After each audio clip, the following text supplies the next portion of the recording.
Hello students, कैसे हैं आप लोग। आई होप आप सब बहुत ही अच्छे होंगे। मैं हूं वैभव दुबे और यह है आपका प्यारा सा चैनल एमपी सेंटर। स्टूडेंट, हम लोग क्लास 12th की फिजिक्स को पढ़ रहे हैं, जिसमें अभी तक हम लोगों ने इलेक्ट्रिक फील्ड वैद्युत क्षेत्र तक बहुत ही डिटेल में पढ़ लिया है। आज की इस वीडियो में हम लोग वैद्युत द्विध्रुव से संबंधित टॉपिक्स को कवर करेंगे।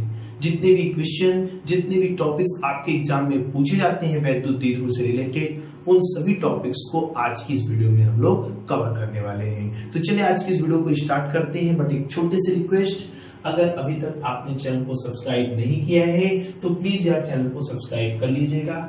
वीडियो को लाइक और शेयर नहीं किया है तो वीडियो को लाइक और शेयर भी कर लीजिएगा। अगर आपका कोई भी सुझाव है, कोई भी कमेंट है या कोई भी डाउट है जो आप हमें भेजना चाहते हैं तो ये है हमारा इंस्टाग्राम आईडी @mpcenter।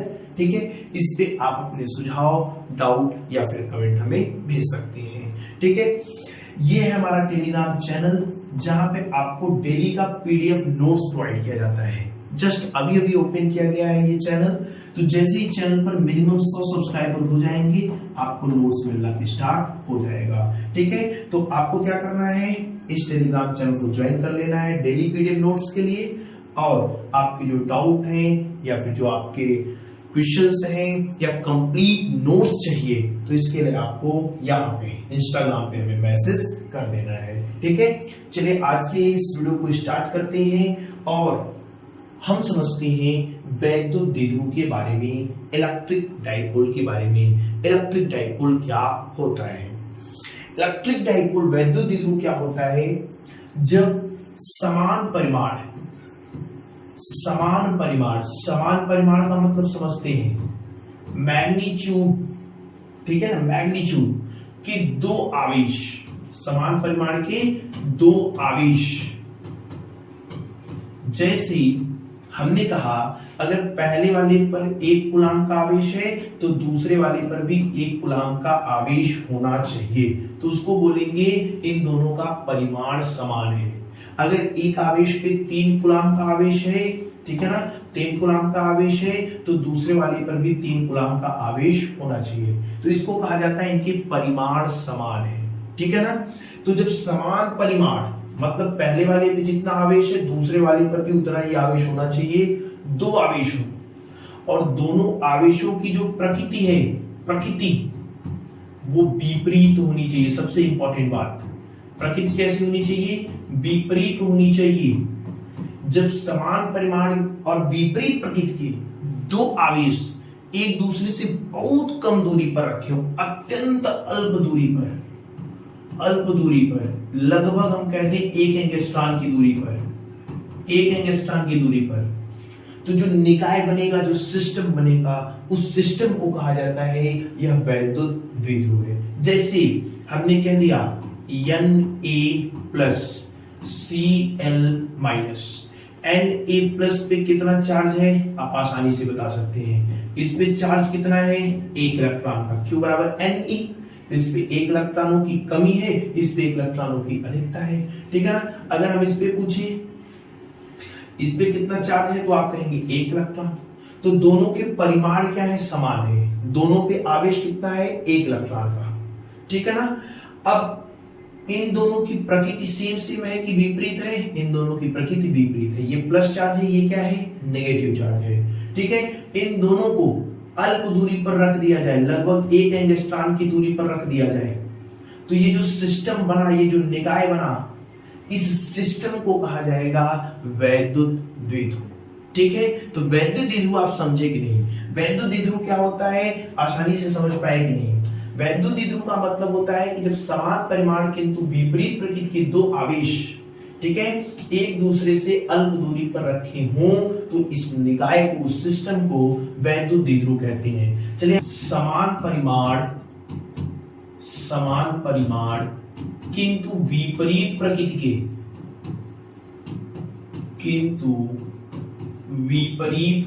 के, दो आवेश, विपरीत प्रकृति के दो आवेश एक दूसरे से, दो आवेश एक दूसरे से अल्प दूरी पर रखे हों, अल्प दूरी पर रखे हों तो इस निकाय को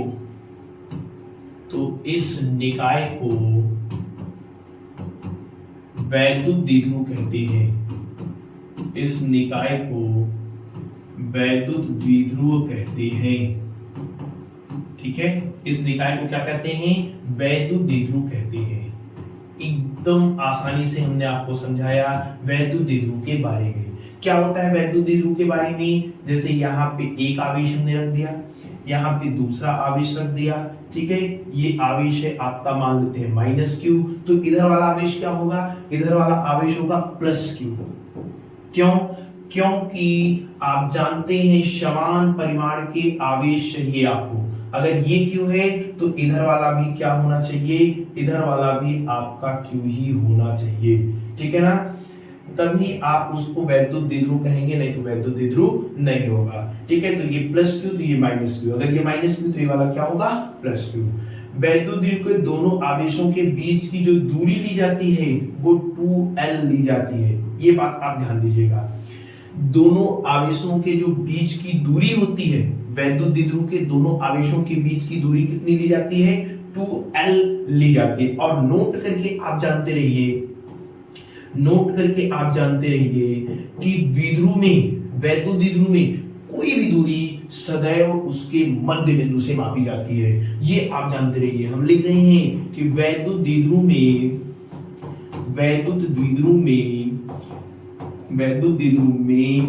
कोई भी दूरी सदैव उसके मध्य बिंदु से मापी जाती है। ठीक है, सदैव उसके मध्य बिंदु से मापी जाती है। ठीक है, मध्य बिंदु से मापी जाती है। ये इंपॉर्टेंट चीज है, मध्य बिंदु से मापी जाती है।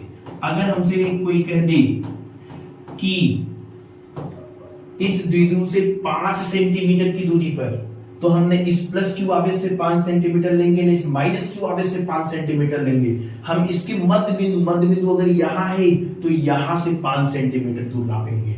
ये बात आप ध्यान दीजिएगा। ठीक है, वैद्युत द्विध्रुव में कोई भी दूरी, ठीक है ना, कोई भी दूरी सदैव कहां से नापी जाती है? उसकी मध्य बिंदु से मापी जाती है। ये सबसे इंपॉर्टेंट पॉइंट है, आपको याद रखना है कि कोई भी दूरी वैद्युत द्विध्रुव में सदैव उसके मध्य बिंदु से मापी जाती है। ठीक है, तो वैद्युत द्विध्रुव क्या है इसलिए आप समझ गए कि जब समान परिमाण के तो विपरीत प्रकृति के दो आवेश एक दूसरे से अल्प दूरी पर रखे हो तो इस निकाय को, इस सिस्टम को हम बोलते हैं वैद्युत द्विध्रुव। ठीक है, ये जो सिस्टम हमारे पास तैयार मिला है इसी को बोला जाएगा वैद्युत द्विध्रुव। ठीक है, चलिए आगे बढ़ते हैं हम। और काफी बार ये आपके एग्जाम में पूछा गया टॉपिक है वैद्युत द्विध्रुव आघूर्ण। ठीक है, वैद्युत द्विध्रुव आघूर्ण, इलेक्ट्रिक डाइपोल मोमेंट। ठीक है, electric dipole moment. Electric dipole moment क्या होता है? वैद्युत द्विध्रुव आघूर्ण क्या होता है? ध्यान से आप समझिएगा।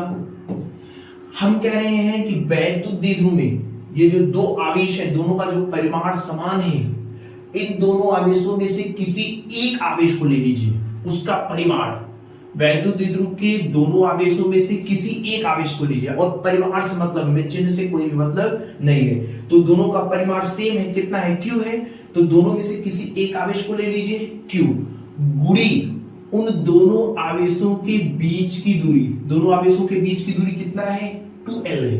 दोनों आवेशों के बीच की दूरी कितना है? 2L है। तो वैद्युत द्विध्रुव की किसी एक आवेश के परिमाण और दोनों आवेशों के बीच की दूरी के गुणनफल को वैद्युत द्विध्रुव आघूर्ण कहते हैं, और वैद्युत द्विध्रुव आघूर्ण को स्मॉल p से प्रदर्शित करते हैं। ठीक है, तो वैद्युत द्विध्रुव आघूर्ण को किससे प्रदर्शित करते हैं? स्मॉल p से प्रदर्शित करते हैं। ये ध्यान दीजिएगा।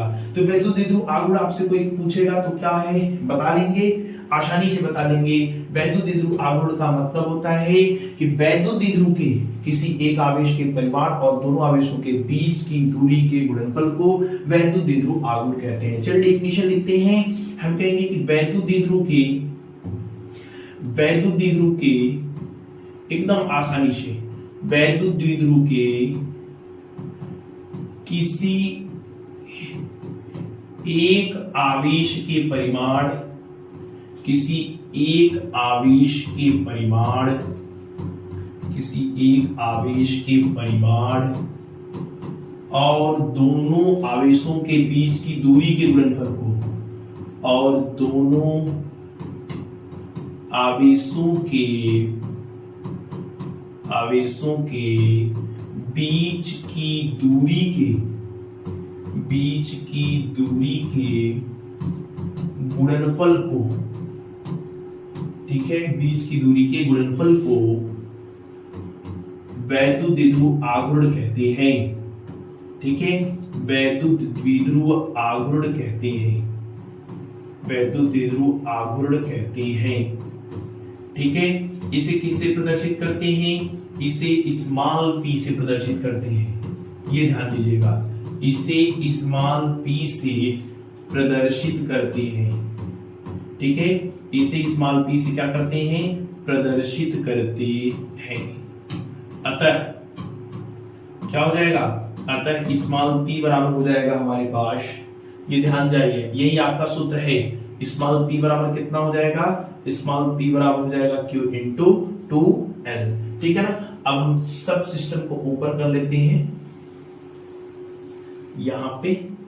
ठीक है, इसको हल्का सा ऊपर कर देते हैं यहां पे।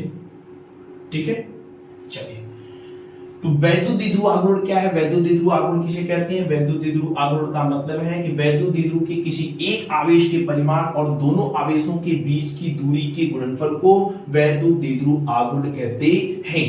ठीक है, और वैद्युत द्विध्रुव आघूर्ण स्मॉल p बराबर क्या होता है? Q into 2L। चलिए, इसके मात्रक के बारे में अगर हम आपसे पूछें, इसका मात्रक बताइए यूनिट, तो मात्रक तो आप बड़ी आसानी से बता सकते हैं। Q का मात्रक कूलम, ठीक है, Q का मात्रक कूलम, L लंबाई का मात्रक मीटर, तो इसका जो हो जाएगा कूलम मीटर हो जाएगा। ठीक है, इसकी विमा के बारे में बात करें, विमा, तो इसकी जो विमा होती है वो होती है LTA। ठीक है, वैद्युत द्विध्रुव आघूर्ण की विमा क्या होती है? LTA। नोट करके आप जानते रहिएगा कि वैद्युत द्विध्रुव आघूर्ण जो होती है वह एक सदिश राशि होती है। ठीक है, वैद्युत द्विध्रुव आघूर्ण कैसी राशि है? सदिश राशि है।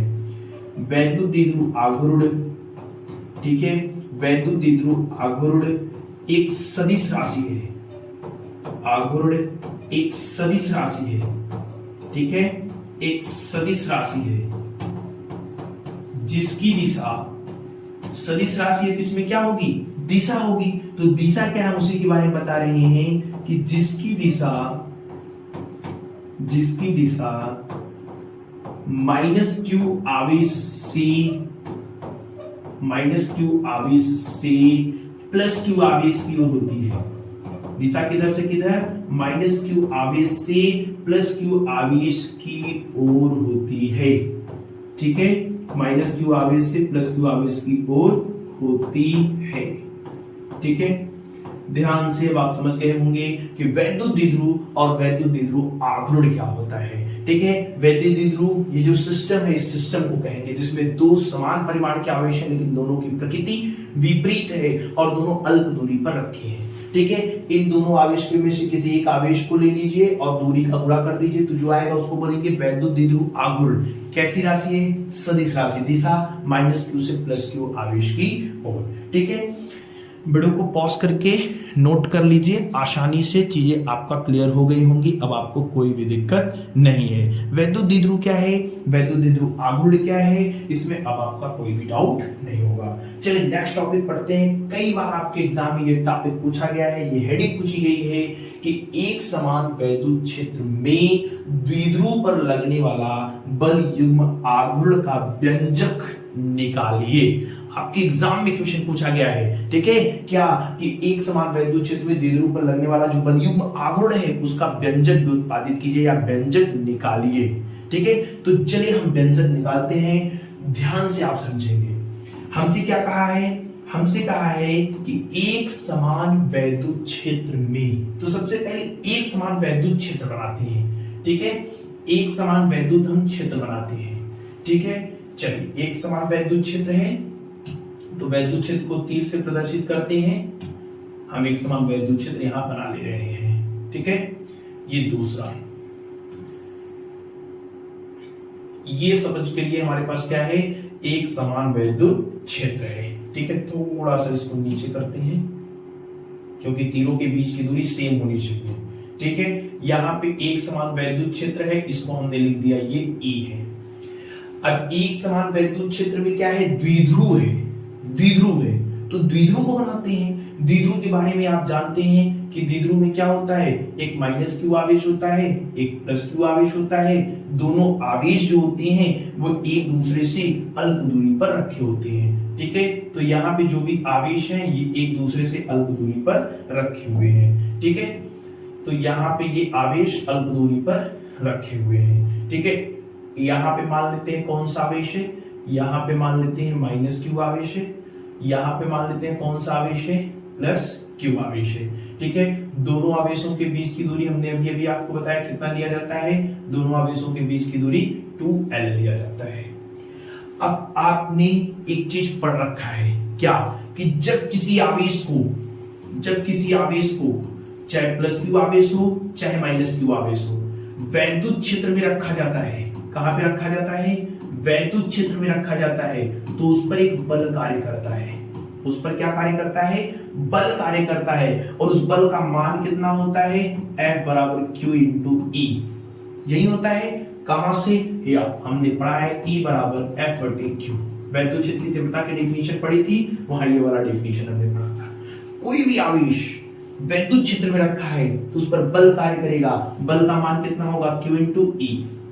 अब जो बल की दिशा होगी उसके बारे में बात करते हैं। बल की दिशा, अगर पॉजिटिव चार्ज है तो पॉजिटिव चार्ज पर जो बल कार्य करेगा वो E अर्थात वैद्युत क्षेत्र की दिशा में कार्य करेगा। अगर धन आवेश है तो जो बल लगेगा वो किधर लगेगा, E की दिशा में, वैद्युत क्षेत्र की दिशा में। लेकिन ऋण आवेश अगर है, ऋण आवेश है तो E की विपरीत दिशा में लगेगा, यानी वैद्युत क्षेत्र के विपरीत दिशा में बल लगेगा। अब आप समझ पाए कि नहीं। अगर प्लस क्यू आवेश है तो जो बल है वो वैद्युत क्षेत्र की दिशा में लगेगा। निकालने का सूत्र क्या है, Q इंटू E। अगर माइनस क्यू आवेश है, ऋण आवेश है, तो जो बल कार्य करेगा वो वैद्युत क्षेत्र के विपरीत दिशा में कार्य करेगा। अब यहां पे आप समझिए, यहां पे प्लस क्यू आवेश है तो प्लस क्यू आवेश है तो इस पर एक बल कार्य करेगा। बल की दिशा किधर होगी, बल की दिशा होगी वैद्युत क्षेत्र के दिशा में, यानी जो भी बल कार्य करेगा वो इधर कार्य करेगा, ठीक है ना कि नहीं। क्यों, क्योंकि हमने अभी आपको बताया कि बल वैद्युत क्षेत्र के दिशा में कार्य करता है, ठीक है। तो इस आवेश पर बल इस साइड कार्य करेगा। बल का मान कितना होगा, बल का मान होगा F बराबर Q इंटू E, ठीक है। F बराबर Q इंटू E। अब अगर हम बात करें इस वाले आवेश पर बल किधर कार्य करेगा, तो इस वाले आवेश पर बल ऋण आवेश है, ऋण आवेश पर जो बल कार्य करता है वो वैद्युत क्षेत्र के विपरीत दिशा में कार्य करेगा, यानी ऋण आवेश पर जो बल कार्य करेगा वो इधर कार्य करेगा, ठीक है। बल का मान कितना होगा, तो आप कहेंगे बल का मान F बराबर Q इंटू E होगा, ठीक है।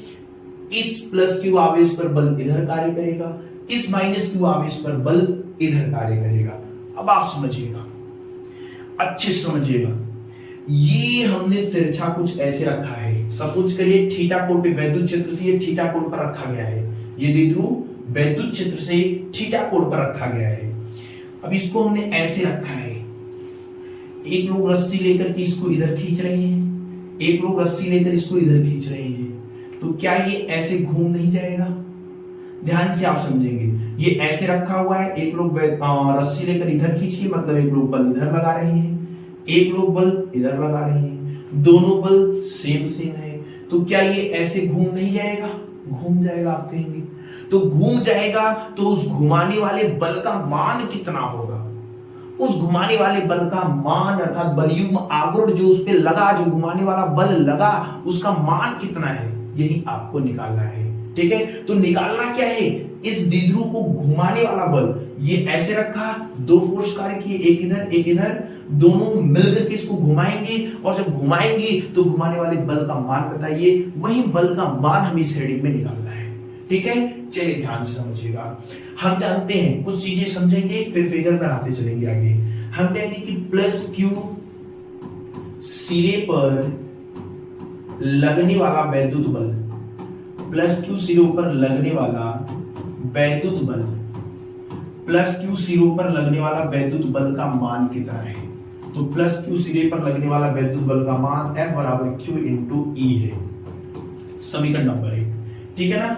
अगर हम आपसे पूछे माइनस क्यू सिरे पर लगने वाले वैद्युत बल का मान बताइए, ठीक है, माइनस क्यू सिरे पर लगने वाले वैद्युत बल का मान बताइए, तो माइनस क्यू सिरे पर लगने वाला जो वैद्युत बल होगा, ठीक है, माइनस क्यू सिरे पर लगने वाला जो वैद्युत बल होगा उसका भी मान कितना होगा, उसका भी मान होगा F बराबर Q इंटू ई। इस वाले पर भी बल कितना लगा, QE, इस वाले पर भी बल कितना लगा, QE ही बल लगा। अच्छा, अब आगे देखिए ध्यान से, बल लगा, हमने आपको जो चीजें अभी बताई, तो ये दोनों बल क्या करेंगे, समान परिमाण के हैं किंतु विपरीत दिशा में कार्य कर रहे हैं, विपरीत दिशा में कार्य कर रहे हैं तो इसको क्या करेंगे, घुमाएंगे, तो उस घुमाने वाले बल का मान कितना होगा हमें यही निकालना है। कहेंगे कि चूंकि दोनों बल समान परिमाण किंतु विपरीत दिशा में कार्य कर रहे हैं, समान परिमाण के हैं तथा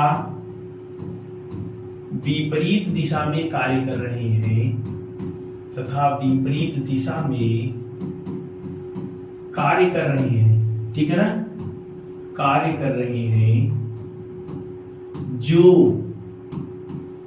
बलयुग्म का निर्माण करते हैं, ठीक है, जो बलयुग्म का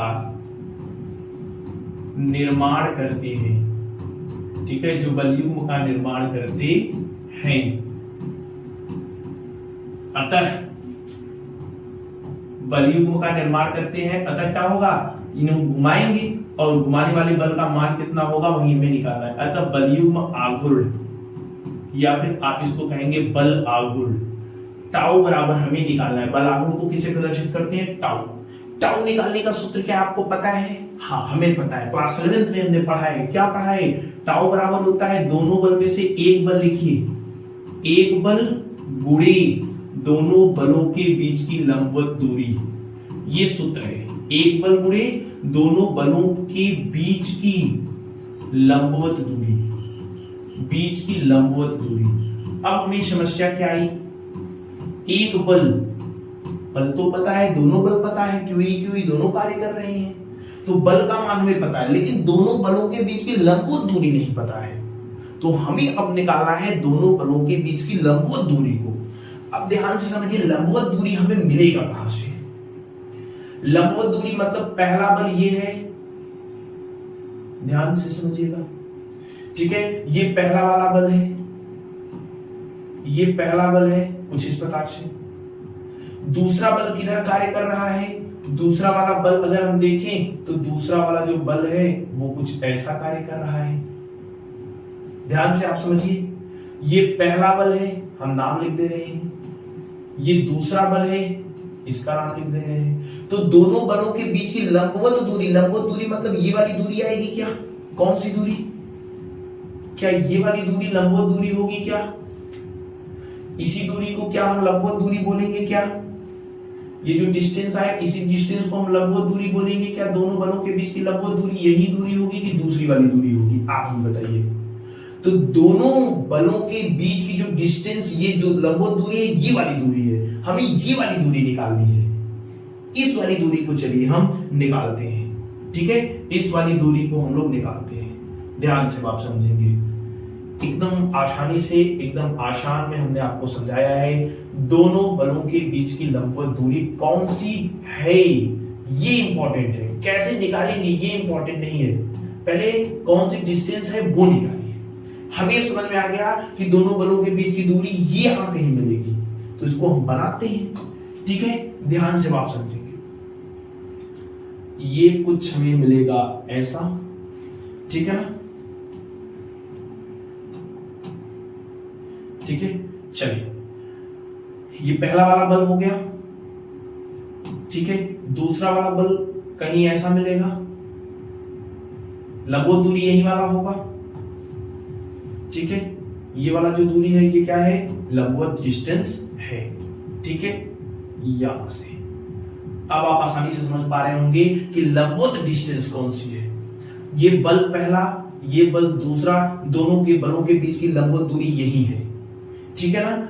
अब ध्यान से समझिएगा, ये वाला जो कोण है वो हमने लिया है थीटा, मतलब जो आवेश है, जो द्विध्रुव है, ये द्विध्रुव है, ये द्विध्रुव है, द्विध्रुव इस वैद्युत क्षेत्र से थीटा कोण पर स्थित है। हमें जरूरत किसकी है, हमें जरूरत है लंबवत दूरी की, ए बी, और ये जो पॉइंट हमारे पास मिला है सी, हमें इस ए बी की जरूरत है। ए बी निकल जाएगा, टाउ निकल जाएगा, क्योंकि बल पता है, बस निकालना क्या है, लंबवत दूरी। तो निकालते हैं। ये एक समकोण त्रिभुज है, ध्यान से आप समझिए, ये जो त्रिभुज है वो कैसा त्रिभुज है, समकोण त्रिभुज है। तो समकोण त्रिभुज एबीसी में हम निकाल देते हैं पाइथागोरस प्रमेय। समकोण त्रिभुज एबीसी में अगर हम आपसे पूछे समकोण त्रिभुज एबीसी में साइन थीटा लगा दिया जाए, साइन थीटा, तो साइन थीटा क्या होता है, आपने पढ़ा है लंब बटे कर्ण, लंब बटे कर्ण। ये लंब क्या है, लंब क्या है, थीटा के सामने वाला लंब होता है, यानी लंब कौन है, ए बी है। कर्ण कौन है, 90 अंश के सामने वाला कर्ण है, तो 90 अंश के सामने कौन है, ए सी है, ठीक है। यानी मान रखते हैं sine theta is equal to A B, A B तो हमें निकालना है, बटे ए सी मतलब यहां से यहां तक की दूरी, यहां से यहां तक की दूरी कितनी है, 2l है, ठीक है। यानी ए बी की वैल्यू निकालनी है, अगर हमें ए बी की वैल्यू निकालनी है तो ए बी बराबर क्या हो जाएगा, 2l भाग में इधर जाएगा गुणा में, तो 2l साइन थीटा हो जाएगा, समीकरण नंबर 3।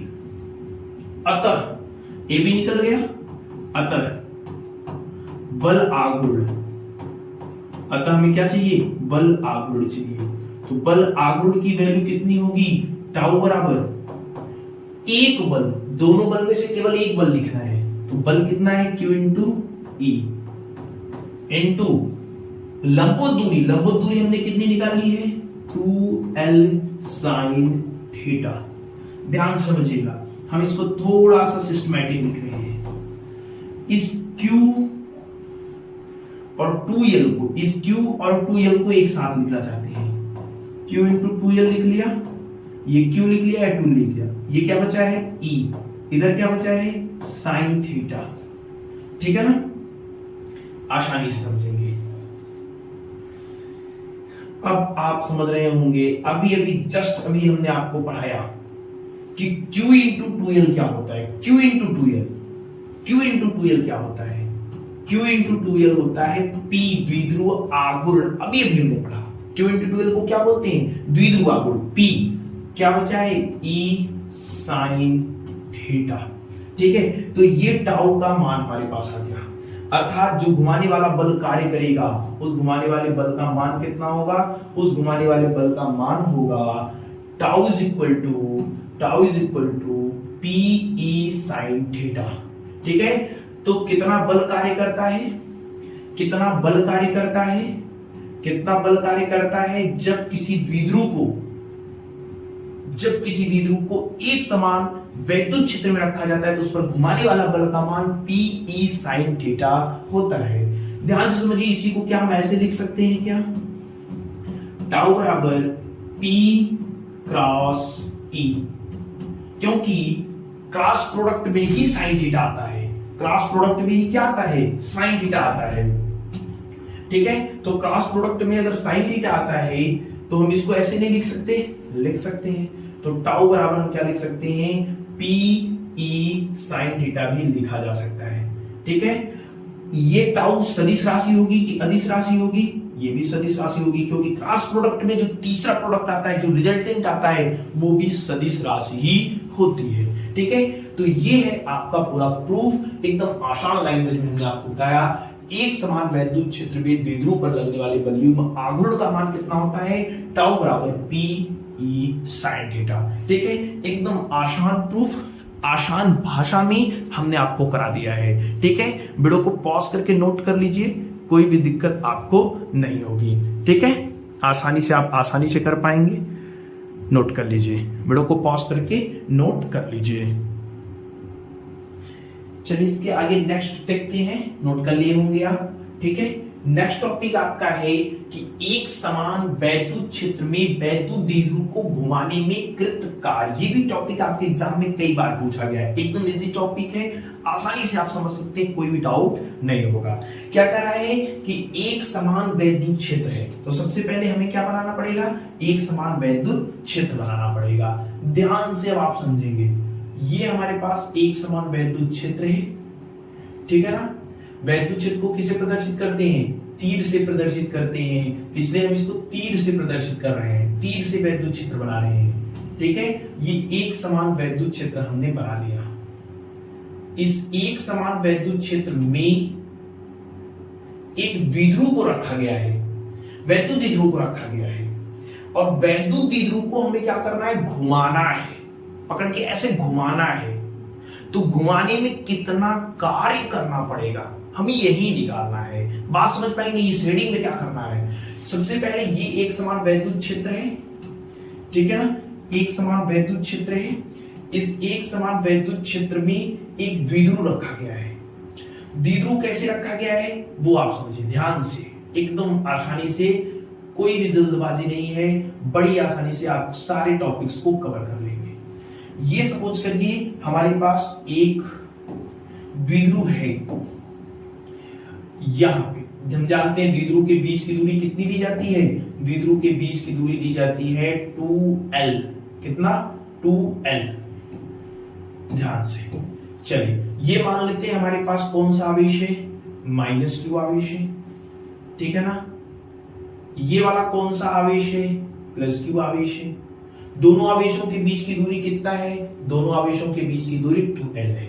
ठीक है, सपोज करिए यहां इसका मध्य बिंदु है, मान लेते हैं समझने के लिए, मध्य बिंदु कहां है, यहां है। अब इस वैद्युत द्विध्रुव को हम पकड़ के ऐसे घुमा रहे हैं। ठीक है ना, इस पे घुमा। अब वैद्युत द्विध्रुव को कहां रखा गया है, एक समान वैद्युत क्षेत्र में। जब वैद्युत द्विध्रुव को एक समान वैद्युत क्षेत्र में रखा जाता है तो उस पर एक घुमाने वाला बल कार्य करता है। घुमाने वाले बल का मान कितना होता है, टाउ बराबर पी साइन थीटा। अभी अभी हमने पढ़ा टाउ बराबर क्या होता है, पी साइन थीटा। तो अब हम इसको घुमा रहे हैं, कहां से कहां तक घुमाएंगे, पहले मान लेते हैं θ1 से θ2 कोण तक घुमाएंगे। बस अभी आप समझिए आसानी से, हम क्या करें, इसको पकड़ के ऐसे घुमा देते हैं, ऐसे घुमा देते हैं। तो ये +q वाला सिरा ऊपर आएगा और ये -q वाला सिरा कहां आएगा, नीचे आएगा। तो +q ऊपर जा रहा है, -q नीचे आ रहा है। तो ये वाला +q यहां पहुंचेगा और ये वाला जो -q आवेश है ये यहां पहुंच जाएगा। ठीक है ना, जब आप इसको घुमाएंगे तो +q कहां पहुंचा, ऊपर, ये वाला कहां पहुंचा, -q। ठीक है ना, अब यहां से यहां तक हम, ठीक है, अब आप आसानी से समझ गए होंगे कि कहां से घुमाना है। ये वैद्युत द्विध्रुव, अब इसको पकड़ करके हमने ऐसे घुमाया। कितना घुमाया, इनिशियल कंडीशन में, शुरुआत वाले कंडीशन में हम मान लेते हैं हमने अति सूक्ष्म डी थीटा घुमाया है। कितना घुमाया है, अति सूक्ष्म डी थीटा। ठीक है ना, अति सूक्ष्म डी थीटा हमने घुमा दिया है। ठीक, कितना घुमा दिया है हमने, अति सूक्ष्म डी थीटा। अब ध्यान से समझिएगा, हमें अति सूक्ष्म नहीं घुमाना, हमें अति सूक्ष्म नहीं घुमाना है, हमें θ1 से θ2 कोण तक घुमाना है। उस θ1 से θ2 कोण घुमाने में भी कितना कार्य करना है ये निकालना है। लेकिन हम कह रहे हैं कि इस द्विध्रुव को पहले बार अत्यंत छोटा, एकदम थोड़ा सा डी थीटा घुमाए। तो डी थीटा घुमाने में कितना कार्य करना पड़ा ये हम निकाल लें, उसके बाद इंटीग्रेशन कर देंगे, टोटल कितना कार्य करना पड़ा आसानी से निकल जाएगा। तो पहला टारगेट हमारा क्या है कि इस द्विध्रुव को अति सूक्ष्म डी थीटा घुमाने में कितना कार्य करना पड़ा है वो निकालिए। तो हम कहेंगे प्रारंभिक अवस्था में, प्रारंभिक अवस्था में, प्रारंभिक अवस्था में, प्रारंभिक अवस्था में द्विध्रुव पर बलयुग्म आघूर्ण, द्विध्रुव पर बलयुग्म आघूर्ण, प्रारंभिक अवस्था में द्विध्रुव पर बलयुग्म आघूर्ण। तो प्रारंभिक अवस्था में द्विध्रुव पर बलयुग्म आघूर्ण कितना कार्य करेगा? टाउ बराबर पी ई साइन थीटा, समीकरण नंबर 1। अभी हमने पढ़ा, जस्ट अभी प्रूफ किया कि किसी भी द्विध्रुव को जब एक समान वैद्युत क्षेत्र में रखा जाता है तो उस पर एक घुमाने वाला बल कार्य करता है जिसका मान पी साइन थीटा होता है। तो प्रारंभिक अवस्था में उस द्विध्रुव पर घुमाने वाला बल कितना कार्य करेगा? P sine theta. अब द्विध्रुव को हम घुमाना स्टार्ट कर रहे हैं। हमें घुमाना कितना है? अति सूक्ष्म डी थीटा को घुमाना है, ठीक है। तो कह रहे हैं कि द्विध्रुव को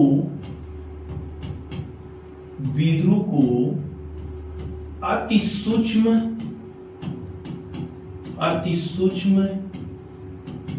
डी थीटा घुमाने में, डी थीटा कोण घुमाने में कृत कार्य,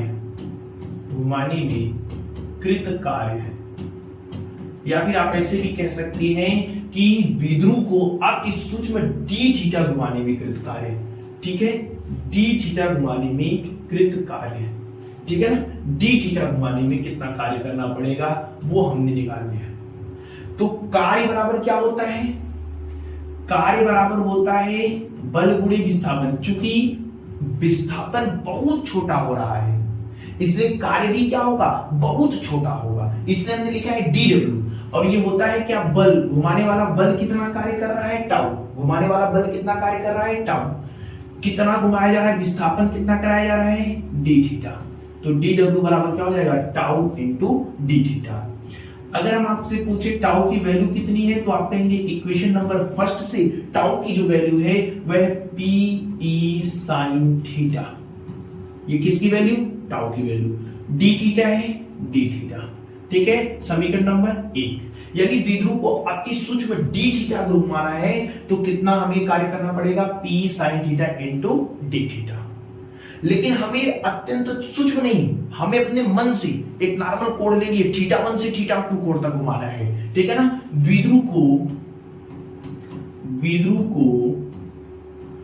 θ1 से θ2 कोण तक घुमाने में, θ2 कोण तक घुमाने में कृत कार्य,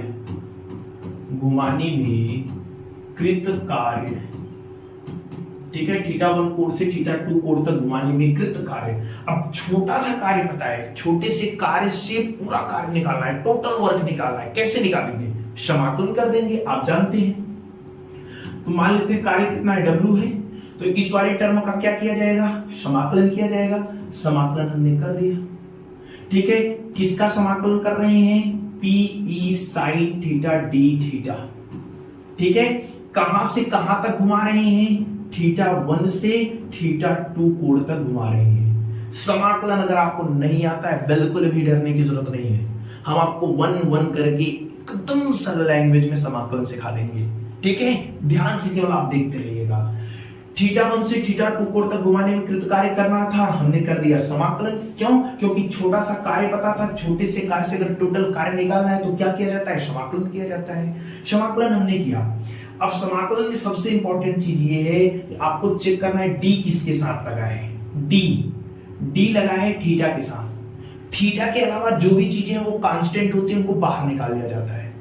डी किसके साथ लगा है? थीटा के साथ। थीटा के अलावा जो भी चीजें हैं वो कांस्टेंट, उसको क्या करेंगे? बाहर। तो यहां पे पीई कांस्टेंट है, इसको बाहर निकालेंगे। साइन थीटा कांस्टेंट नहीं है क्योंकि साइन के साथ क्या लगा है? थीटा। तो थीटा के अलावा, थीटा के अतिरिक्त जो रहेगा उसको बाहर निकालेंगे, इसलिए साइन थीटा को बाहर नहीं निकाल सकते, ठीक है। तो θ1 से θ2 तक अंदर क्या बचा है? Sine theta D theta. अब आपको फार्मूला पता होना चाहिए। साइन थीटा का जो समाकलन होता है वो माइनस कॉस थीटा होता है। साइन थीटा का समाकलन कितना होता है? Minus cos theta. अब हम समाकलन कर देते हैं। W बराबर क्या हो जाएगा?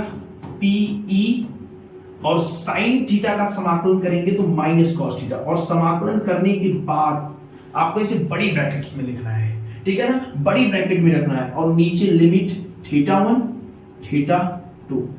अब लिमिट रखेंगे, लिमिट कैसे रखा जाएगा, एक बार थीटा की जगह ऊपर वाले से लिमिट रखा जाता है, अपर लिमिट से ही शुरुआत की जाती है। थीटा की जगह एक बार रखेंगे θ2, फिर अपने मन से माइनस लगाएंगे, फिर थीटा की जगह रखेंगे θ1, ठीक है ना। ध्यान से समझिएगा, W इज इक्वल टू कितना हो जाएगा, यहां पे है PE, ठीक है, हमने लिख दिया। अब थीटा की जगह एक बार लिखेंगे θ2, तो यहां माइनस कॉस थीटा है तो लिखेंगे माइनस कॉस θ2, माइनस कॉस θ2, फिर अपने मन से माइनस लगाया जाता है, फिर लोअर लिमिट रखा जाता है, तो थीटा की जगह रखेंगे θ1 तो माइनस कॉस θ1 बनेगा, माइनस कॉस θ1 बनेगा। एकदम आसानी से आप समझेंगे, समाकलन से बिल्कुल भी घबराना नहीं है, अगर आप घबरा गए तो फिजिक्स नहीं पढ़ पाएंगे, एकदम नॉर्मल। अब ध्यान से समझिए, W इज इक्वल टू क्या है हमारे पास W इज इक्वल टू आया क्या, PE,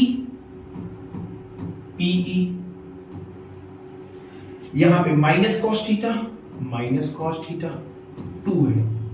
अब इधर देखिए, माइनस का गुणा माइनस में करेंगे प्लस, तो इधर हो जाएगा cos θ1, ठीक है। प्लस वाले को पहले लिख रहे हैं, माइनस वाले को बाद में, तो W बराबर कितना हो जाएगा, PE cos θ1 माइनस cos θ2। ये है हमारे पास। अगर किसी भी वैद्युत द्विध्रुव को एक समान वैद्युत क्षेत्र में रखा जाए, तो वैद्युत क्षेत्र में रख करके उसको घुमाया जाए, तो घुमाने में जो कार्य करना पड़ेगा PE cos θ1 माइनस cos θ2। कहां से कहां तक घुमाना है, θ1 से θ2 कोण तक घुमाने में हमें इतना कार्य करना पड़ेगा, ठीक है ना। देखिए कितना आसान तरीके से हमने आपको यहां पे प्रूफ किया है, कोई भी आपको डाउट नहीं होना चाहिए, ठीक है ना, कोई भी डाउट आपको नहीं होना चाहिए, ठीक है, नोट कर लीजिएगा एकदम आसानी से। ये एक समान वैद्युत क्षेत्र था, ये वैद्युत द्विध्रुव था, वैद्युत द्विध्रुव को हमें घुमाना था, घुमाने में कितना कार्य करना पड़ा ये निकालना था। तो सबसे पहले हम जानते हैं, अभी भी हमने प्रूफ किया, प्रारंभिक अवस्था में द्विध्रुव पर जो घुमाने वाला बल कार्य करेगा वो P sin θ कार्य करेगा। अति सूक्ष्म d थीटा को घुमाने में कितना कार्य करना पड़ेगा, तो कार्य बराबर होता है बल गुणे विस्थापन। बल कितना कार्य कर रहा है, टाउ, विस्थापन कितना है d थीटा, टाउ का हमने मान उठा करके रख दिया। ये छोटा सा कार्य निकल आया क्योंकि हमने विस्थापन छोटा सा करवाया। अब इस कार्य से पूरा कार्य निकालना है, हमें घुमाना कहां से कहां तक है, θ1 से θ2 कोण तक। तो θ1 से θ2 कोण तक घुमाने में जो कार्य करना पड़ेगा वो कैसे निकलेगा, समाकलन विधि के द्वारा निकलेगा। तो इस राशि का हमने कर दिया समाकलन और सॉल्व कर लिया आसान भाषा में। द्विध्रुव को घुमाने में जो कार्य करना पड़ा P बराबर W बराबर PE into cos θ1 minus cos θ2 कार्य करना पड़ा, ठीक है, नोट कर लीजिए। आसानी से कोई भी डाउट हो तो आप कमेंट करके पूछ सकते हैं। एकदम आसान लैंग्वेज में हमने आपको वैद्युत द्विध्रुव से रिलेटेड जो भी टॉपिक्स आपके एग्जाम में पूछे जाते हैं उन सभी टॉपिक्स को करा दिया, ठीक है ना। सबसे पहले हमने आपको बताया वैद्युत द्विध्रुव के बारे में। वैद्युत द्विध्रुव क्या होता है, जब समान परिमाण किंतु विपरीत प्रकृति के दो आवेश एक दूसरे से अल्प दूरी पर रखे हो तो इस सिस्टम को, इस निकाय को वैद्युत द्विध्रुव कहते हैं। जो निकाय आपको दिख रहा है यही वैद्युत द्विध्रुव है, और कोई भी दूरी वैद्युत द्विध्रुव में सदैव उसके मध्य बिंदु से मापी जाती है, ये सबसे इंपॉर्टेंट बात है, ठीक है ना। फिर वैद्युत द्विध्रुव आघूर्ण के बारे में हमने आपको बताया। वैद्युत द्विध्रुव आघूर्ण क्या होता है, वैद्युत द्विध्रुव आघूर्ण क्या होता है, वैद्युत द्विध्रुव के किसी एक आवेश के परिमाण, ठीक है, और दोनों आवेशों के बीच की दूरी के गुणनफल को वैद्युत द्विध्रुव आघूर्ण कहते हैं। स्मॉल p से प्रदर्शित करते, स्मॉल p बराबर होता है q इंटू 2m।